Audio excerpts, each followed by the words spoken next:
दिल्ली में नई सरकार के गठन को लेकर तैयारियां तेज। सूत्रों के मुताबिक कल बीजेपी विधायक दल की बैठक में सीएम के नाम पर लगेगी मोहर।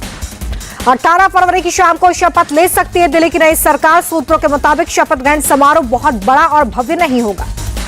नई दिल्ली स्टेशन पर भगदड़ मामले में रेलवे का यू टर्न, स्पेशल ट्रेन की घोषणा की बात मानी। कहा 12 नंबर प्लेटफॉर्म पर स्पेशल ट्रेन के आने की अनाउंसमेंट से भगदड़ मची। नई दिल्ली रेलवे स्टेशन पर हुए भगदड़ कांड की जांच जारी। रेलवे की 2 सदस्यीय हाई लेवल कमेटी जांच में जुटी। जांच कमेटी ने स्टेशन पर लगे सभी सीसीटीवी फुटेज खंगाले। हादसे का चश्मदीदों से भी बातचीत। दिल्ली पुलिस ने भी भगदड़ हादसे की जांच की शुरू। डीसीपी रैंक के अधिकारियों के नेतृत्व में जांच जारी। कल आएगी भगदड़ की फाइनल रिपोर्ट। डीसीपी रेलवे बोले आरपीएफ और दिल्ली पुलिस मिलकर काम कर रही है। एंट्री और एग्जिट पॉइंट पर सही व्यवस्था है। स्पेशल ट्रेनों के लिए विशेष अरेंजमेंट किए गए हैं। भगदड़ कांड से ठीक पहले का वीडियो आया सामने। फुटओवर ब्रिज पर यात्रियों की भारी भीड़ देखने के लिए मिली है। प्लेटफॉर्म नंबर 14 और 16 के बीच में यात्रियों की भारी भीड़ जुटी है। ट्रेन पकड़ने की वजह से मची अफरा तफरी। भगदड़ की आंखों देखी बताते हुए भावुक हो गए कुली मोहम्मद हाशिम।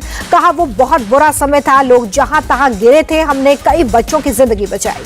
नई दिल्ली रेलवे स्टेशन पर अभी भी तबाही के निशान है। तस्वीरों में लोगों का सामान, जूते चप्पल बिखरे नजर आए।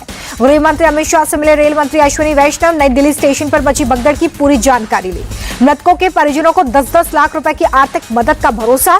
गंभीर रूप से घायलों को 2.5 लाख और मामूली रूप से घायलों को 1-1 लाख की मदद दी जाएगी।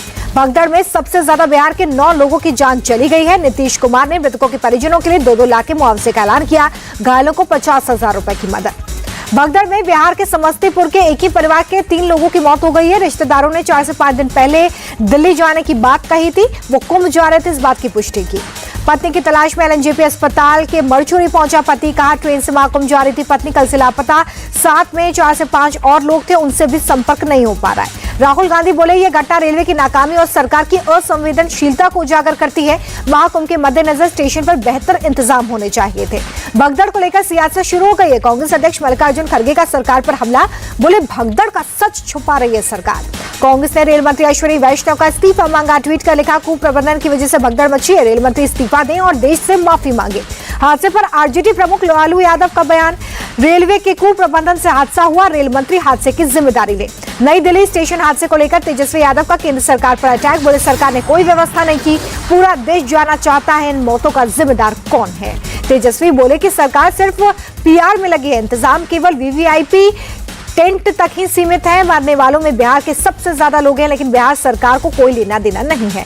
बिहार के उप मुख्यमंत्री सम्राट चौधरी बोले कि नई दिल्ली स्टेशन की घटना दुखद है। मुख्यमंत्री नीतीश कुमार और पीएम मोदी बिहार के लोगों की चिंता कर रहे हैं। भगदड़ के बाद संजय राउत का बड़ा दावा। बोले हादसे में 100 से ज्यादा लोगों की मौत हो गई है। भगदड़ व्यवस्था का फेलियर है।